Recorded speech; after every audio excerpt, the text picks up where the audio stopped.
안녕하세요. 놀이치료사 유은입니다. 오늘은 이야기를 풍부하기 위한 기법 중에 하나로 자녀와 소통할 수 있는 기법을 이야기를 해드리려고 합니다. 인생 곡선 그리기라고 해서 유아들은 아직 좀 어려울 수 있어요.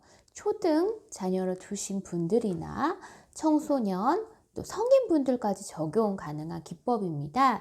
그래서 저도 강의하는 중간에 실습 차원에서 부모님이나 청소년 친구들의 어린 시절을 기억을 하고 있는지, 중요한 사건이나 의미 있었던 풍부한 경험, 이런 것들을 나눠보기 위한 자료로 인생 곡선 그리기 활동을 하고 있습니다. 이모셔널 그래프라고 해요. 이거는 자신의 이야기를 어떻게 풍부하게 할 수 있도록 하는 거고요. 우리가 잊었던 사건이나 또 사소하게 생각했던 것들, 타인과의 관계 등을 발견하도록 도와줄 수 있습니다. 그래서 그 결과로 어떤 의욕을 더 북돋우게 해줄 수도 있고요. 자기 자신을 존중할 수 있는 마음도 이해할 수 있게 되고, 보편적으로 나를 이해할 수 있는 영역이 좀 넓혀질 수 있다고 볼 수 있습니다. 일단 대부분의 상담은 일단 문제 중심으로 좀 듣는 경우가 많아요.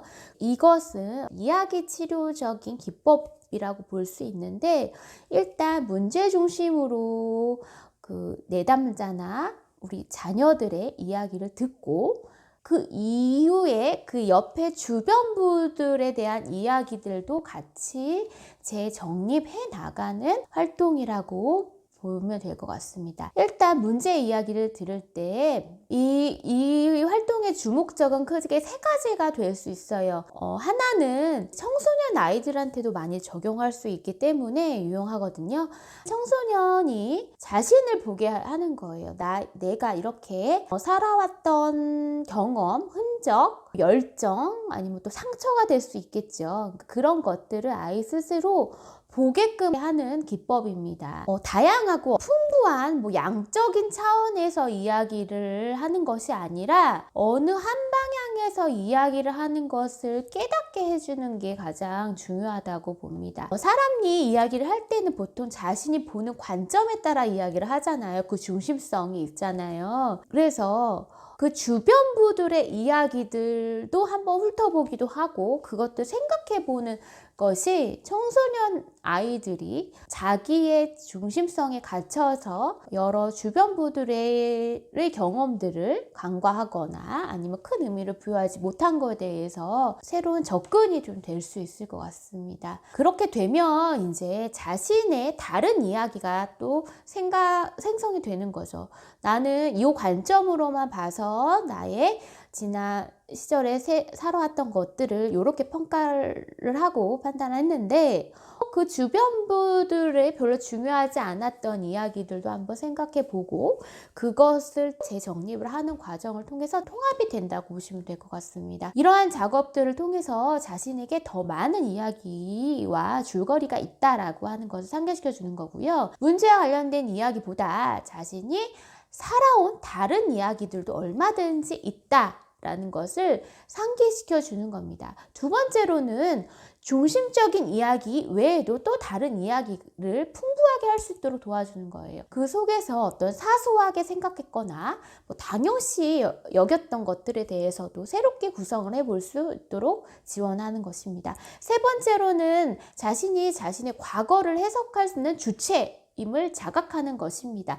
우리는 어린 시절에 다양한 상처, 사건이 있지만 지금 성인이 된 지금의 시점과 어린 시절에 대한 시점이 다른 게 한 가지가 있죠. 그 주체적인 거예요. 어린 시절에는 여러 상처를 받았고 그런 환경에서 살았지만 내가 주체적으로 할 수 있는 것들은 없었어요.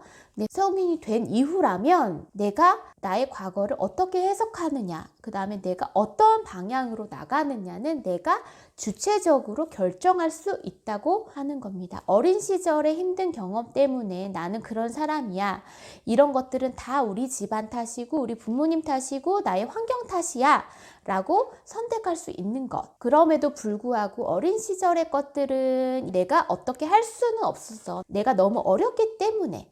그러면 지금 성인이 된 시점에서 어린 시절의 상처를 지우라고 하는 것은 아니죠. 다만 그랬구나 라고 받아들이면서 자신이 어린 시절에 힘든 거를 보고서 비판하고 투정하고 남 탓하고 아니면 나한테 의미를 부여를 해서 주체적으로 선택을 하느냐, 그거는 본인 스스로의 몫이라는 것입니다. 그래서 아이들이 자신의 과거를 해석함에 있어서 성인 이후의 시각이라면 그런 경험들을 내가 어떠한 관점으로 선택을 하느냐, 그 주체가 달려있다라고 하는 것을 자각하게 하는 것이 필요합니다. 즉, 과거에 내가 현재의 나의 영향을 미치기는 하지만 인과론적이라고는 우리가 말할 수는 없죠. 인과론보다는 상관론이기는 하지만 많은 아이들도 그렇고 사람들이 인과론으로 좀 생각하는 경우가 많이 있어요. 원인이 있어야 결과가 있는 것처럼 과거에 내가 현재의 나를 만들었다고 하는 그런 인과론적인 시각을 조금 탈피를 해서 현재의 내가 과거의 나를 재해석하고 있음을 상기시켜 주는 것이 인생 곡선 그래프의 풍부한 장점이라고 볼 수 있습니다. 하는 방법은 간단해요. A4 용지나 스케치북 용지하고 펜만 있으면 됩니다. X축, Y축 알죠? 그래프를 그리는 형태로. 그리고 좌측에는 숫자를 적는데 이거를 듣는 대상에 따라 좀 달라집니다. 만약에 초등 저학년이다 라고 한다면 마이너스의 개념을 모를 수 있기 때문에 0이 가장 마지막 안 좋은 점수, 또 청소년 같은 경우에는 0 밑으로 또 내려갈 수도 있어. 0은 어떤 감정이 없다라고 하는 무감정이고 마이너스, 더 안 좋은 거, 깊게 내려간다는 뜻도 이해할 수 있는 아이면 그렇게 해주셔도 됩니다. 숫자를 쓰고 아래로 내려갈수록 힘들고 아픈 순간이거나 기억하기 싫은 것, 올라가면 올라갈수록 좋은 기억을 의미한다는 것을 알려주면 아이들이 무난히 할 수 있어요. 이야기의 시점, 요쪽은 어떤 기분을 나타내는 정도라고 보시면 되고 요쪽은 이야기의 시점입니다. 반드시 출생 때부터는 할 필요는 없어요. 그리고 미래를 굳이 그릴 필요는 없죠. 다만 태어난 시점부터 그려보기를 권유합니다. 본인의 나이에 맞게 몇 살까지, 현재까지 아니면 100살 때까지 그려볼 수 있습니다. 그래서 이제 꺾은선 그래프 형태로 나오잖아요. 8살 때는 너무 좋았다가 11살 때는 갑자기 또 내려가게 된 시점이 있잖아요. 그런 것들이 위아래로 꺾인 부분이 굉장히 중요합니다. 꼭지점에 중요한 사건, 연상이 될 만한 사건을 적어놓고 꼭지점을 이으면 꺾은선 그래프처럼 나오게 되죠. 그래프를 다 그린 후에 세 가지를 해야 되는 거예요. 그걸 표현하는 사람의 줄거리를 찾아주는 거예요. 간단히 설명해 보자면 관계지향적이냐, 아니면 성취지향적이냐, 목적지향적이냐, 의미 가치지향적이냐, 그거에 따라서 본인이 살아온 경험들을 어떤 관점을 갖느냐라고 하는 겁니다. 첫 번째로 관계지향이라고 하는 것은 감정선이 올라가고 내려가는 이유가 사람들과의 관계 중심으로 이야기가 되는 경우에요. 어떤 사람을 만나서 기뻤다, 누구에게 상처를 받았거나 아니면 누구랑 함께해서 즐거웠다든지 이런 형태의 모습이 되겠죠. 그래서 관계적인 지향적인 사람들은 대부분 인기가 많다든지 아니면 싫어해서 힘들어하거나 공동체에 못 끼어들어서 힘들어하는 경험들이 많게 되고요. 두 번째로는 성취지향적인 사람의 경우에는 관계지향과 성취지향은 약간 혼재되어 있기는 하지만 자세히 들여다보면 성취지향은 뭔가 이룬 것, 성취한 것 중심으로 이야기가 흘러가게 됩니다. 결과에 따라서 나의 감정 상태가 높고 내려가고 있는지를 보는 것입니다. 사람 그 자체라기보다는 결과에 따라서 좌지우지 되는 거예요. 이런 사람들 중에는 자신의 성취를 오래 즐기기보다는 다른 목표를 빨리 세우고 일로 매진하고 그게 굉장히 중요한 가치라고 느끼는 경향이 있고, 만약에 목표가 없으면 허전해하는 모습을 종종 보일 때가 있어요. 그리고 이제 목적지향의 모습을 보이는 분들은 결과 중심보다는 조금 달라요. 성취지향은 결과 중심이어서 이루고 못 이룬 것이 핵심이 되는 반면에 목적지향은 이루고 못 이룬 것보다는 그 과정을 누림 그 자체를 더 의미를 둡니다. 대학에 들어가서 기뻤다고 하는 것은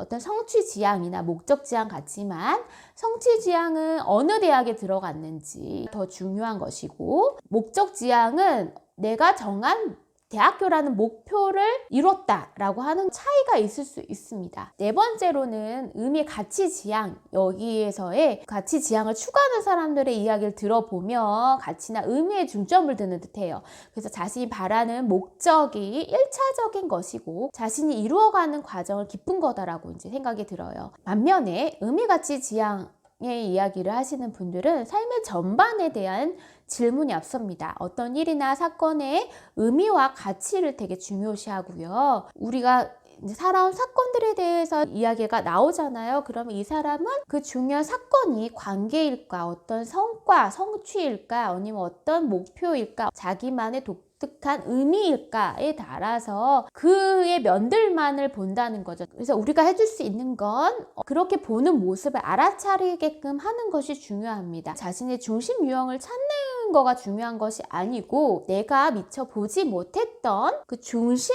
내가 보지 못했던 그 관점을 이해하는 것이 가장 크게 얻어간다라고 보시면 될 것 같습니다. 많은 사람들과 이야기를 하다 보면은 자신의 관점대로만 이야기를 하게 되죠. 관계지향이라고 해서 성취한 즐거움이 없는 것은 아니에요.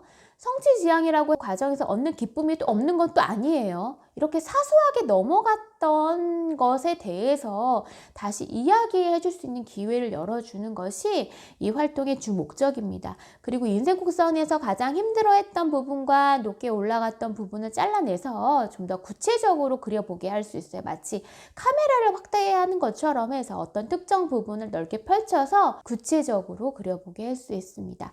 어떻게 해서 그 어려운 상황에서 치고 올라갔는지, 누가 도움이 되었는지, 특별한 사건이 있었는지 등에 대해서 물어볼 수 있어요. 그러면 그 중에서 자신들의 노하우, 강점, 문제 대처 능력들을 볼 수 있습니다. 세 번째로는 이제 말하는 사람, 이야기를 만들어 가는 사람이 주로 쓰는 단어나 핵심 패턴, 핵심 문장들, 핵심 단어들이 있습니다. 그것을 잘 캐치를 해서 그 의미나 가치에 대해 물어보는 것이 필요합니다. 그래프 위쪽에 이제 꼭지점들에 대해서 좀 구체적으로 들어볼 필요가 있어요.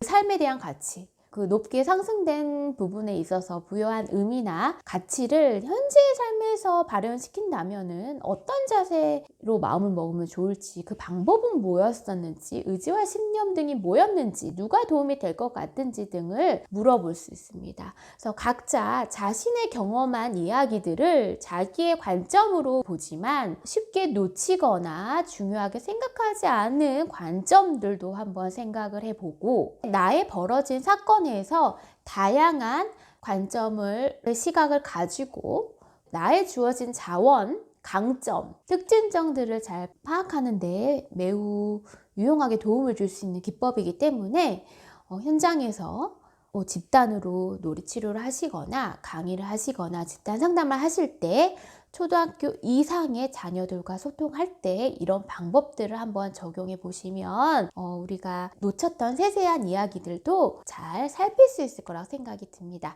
오늘은 인생 곡선 그리기에 대해서 한번 알아봤고요. 다음번에는 더 좋은 이야기들로 찾아뵙겠습니다. 저는 놀이치료사 유은이었습니다. 감사합니다.